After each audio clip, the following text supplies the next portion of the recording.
Hello বন্ধুরা, আমি পূজা। সকলকে জানাই আমার চ্যানেলে আরও একটা নতুন ব্লগের সঙ্গে অনেক অনেক স্বাগত। আর সকলের জন্য রইল অনেক অনেক ভালোবাসা, আর বড়দেরকে জানাই প্রণাম। আজ তোমরা যে যেখান থেকে আমার ব্লগটা দেখছো, আশা করি ঈশ্বরের কৃপায় তোমরা সকলে বেশ ভালো আছো আর সুস্থ আছো। দেখতে দেখতে একটা বছর প্রায় শেষ হয়ে গেল, শুরু হলো আবারও একটা নতুন বছর। এক একটা দিন কিন্তু এক একটা অভিজ্ঞতা, তাই একটা করে যখন দিন শেষ হয়ে যায় আমাদের কিন্তু অভিজ্ঞতা বা এক্সপিরিয়েন্স আরও একটু করে বেড়ে যায়। আর আজ হলো 1 জানুয়ারি, আমাদের জীবনে আরও একটা নতুন বছর। আজকের দিনে আমাদের কিন্তু সেরকমভাবে কোনো প্রোগ্রাম ছিল না। হঠাৎ ঠিক হলো যে আমাদের দাদা ভাই আছে অফিস স্টাফ, তাদের বাড়ি বেড়াতে যাবো। তাই সকালবেলায় কিন্তু আমাদের এই ডিসিশনটা হলো। আর সকালবেলায় সমস্ত লোটা কম্বল গুটিয়ে নিয়ে চলে যাচ্ছি এখন সেই দাদা ভাইয়ের বাড়ি।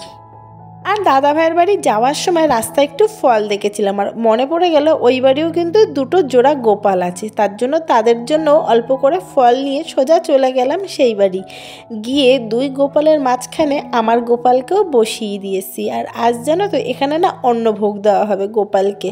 আমার তো বাড়িতে সেইভাবে গোপালকে অন্নভোগ দেওয়া হয় না, সেজন্য যখন এখানে গোপালকে অন্নভোগ দেওয়ার আয়োজন করা হয়েছে সেজন্য আমি কিন্তু এই জিনিসটা মিস করিনি। তাই তাড়াতাড়ি করে সকালে ঘুম থেকে উঠেই আমার গপুকে স্নান করিয়ে, ছেলেকে স্নান করিয়ে সোজা চলে এসেছি আর দাদা ভাইয়ের বাড়ি।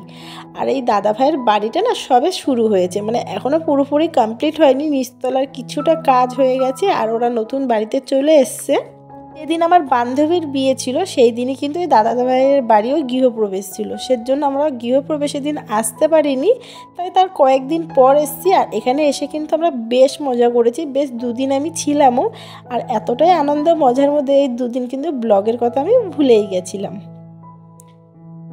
আর দাদা ভাইদের বাড়িতে কিন্তু আমি বেশ মজা করেছি। আর তার সঙ্গে তোমাকে কিন্তু পুরো বাড়িটা একটু ঘুরিয়ে দেখিয়ে দিয়ে দিলাম যে নিচতলাটা মোটামুটি কমপ্লিট হয়েছে, উপরতলা এখনও কমপ্লিট হয়নি। আর তারপর কিন্তু আমি ব্লগ করাটা টোটালি ভুলে গেছিলাম, কারণ আমরা গল্পতে এতটাই মগ্ন হয়ে গেছিলাম।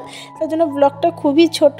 কেমন লাগলো কমেন্টে কিন্তু অবশ্যই জানিও। আর আজকের ব্লগটা এখানেই এন্ড করলাম। সকলে ভালো থেকো, সুস্থ থেকো, বাই বাই।